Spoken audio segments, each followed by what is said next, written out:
Take a listen at this epic address to the nation that the Burkina Prime Minister, Appolinaire Kyelem Tambella, delivered on May 6, 2024, in which he exposed the hypocrisy and double standards of the United States, France, and the West in general, and warned black Africans on the traps to avoid, for them to build stronger and respectable states.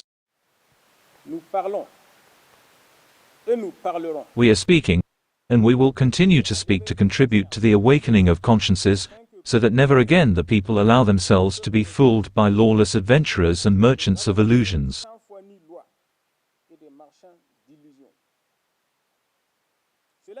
That said, I would like to ask a question that the flag represents. As we come here, the flag is a unifying element. It is the symbol of the unity of a people for a cause, the national cause.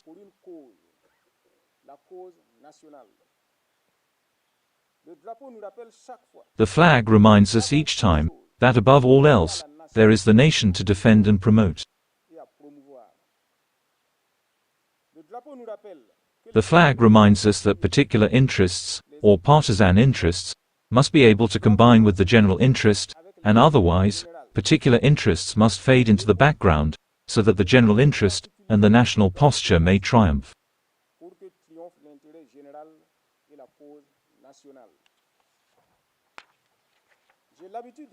I usually say that it is better to be poor in a rich and strong state than be rich in a poor and weak state.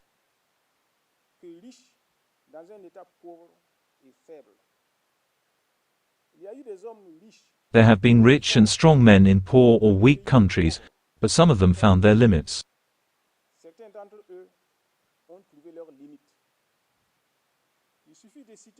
It is enough to cite the case of General Manuel Noriega, the all-powerful president of Panama in the 1980s. In December 1989, when the Americans decided to arrest him, they went to pick him up in his palace. His flight into a diplomatic enclave was only a short respite for him, and the Americans ended up obtaining his extradition.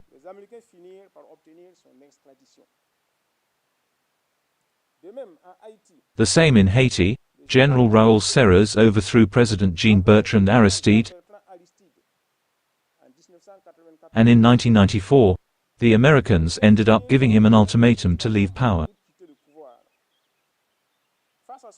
In the face of his refusal to comply, the American army dislodged him from his palace, and he took refuge in Panama. These strong and rich men ruled in poor or weak states.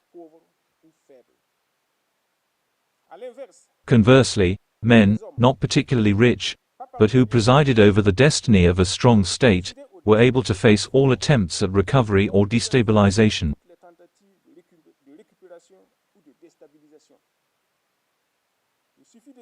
It is enough to cite the case of Cuba, a small country with a few supervisors of the United States, which was able to resist all the attacks of the Americans.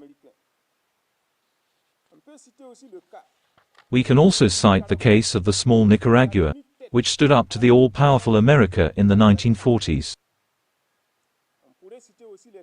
We could also cite the cases of Venezuela, from Hugo Chavez to Nicolas Maduro, and of course Iran, which since the Islamic Revolution of 1979, has successfully faced all attempts at destabilization. A strong state is therefore a guarantee of security and stability of institutions, and a factor of development. The current poverty of Black Africa is partly due to attempts to capture leaders and destabilize regimes.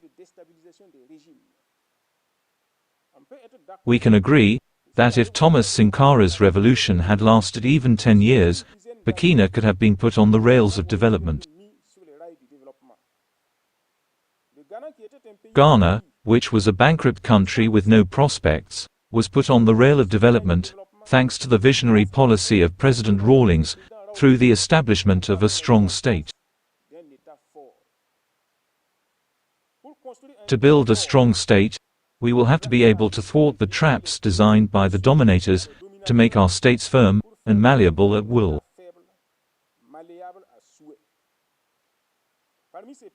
Among these traps, there are three that should be analyzed. These are the so-called respect for human rights, the so-called respect for freedom of expression, and the neocolonial institutions of our modern states. It is obvious that if human rights were unknown in Africa, Europeans would not have come to find kingdoms and organized societies with brilliant civilizations.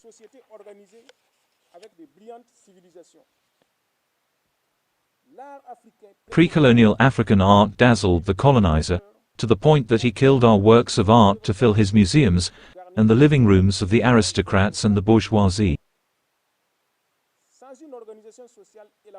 Without a social organization developed with respect for the rights of each social category, such result could not have been achieved. Nowadays, human rights are an instrument of control of third world societies in the service of the West.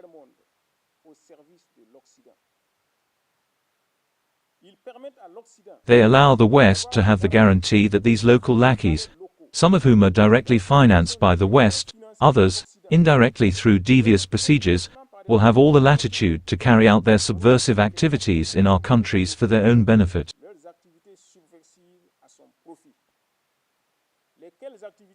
The purpose of these activities is to infiltrate state apparatuses and weaken our states for the benefit of the West.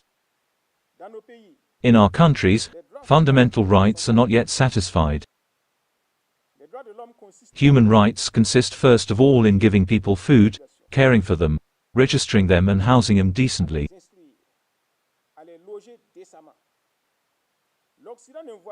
The West does not see its rights to be satisfied in our countries, even though it regularly throws its agricultural and industrial overproduction in the trash, just to maintain and raise the prices of their products. What concerns it is only insurance, that these elements that infiltrated in our societies can continue their work of agitation and incitement for their own benefit, with complete impunity.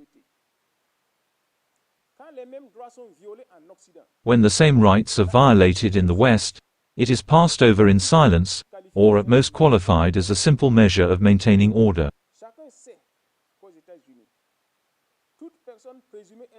Everyone knows that in the United States, any person presumed to be a threat to national security is eliminated without further ado, or trial, and no one will speak of violation of human rights anywhere in the world. The United States gives itself the right to kill or intervene, as long as it considers it necessary for its interests. We can recall here the cases of Panama and Haiti, and also those of Cuba in 1961, without forgetting Vietnam, Iran in 1980, as well as Iraq and Afghanistan more recently.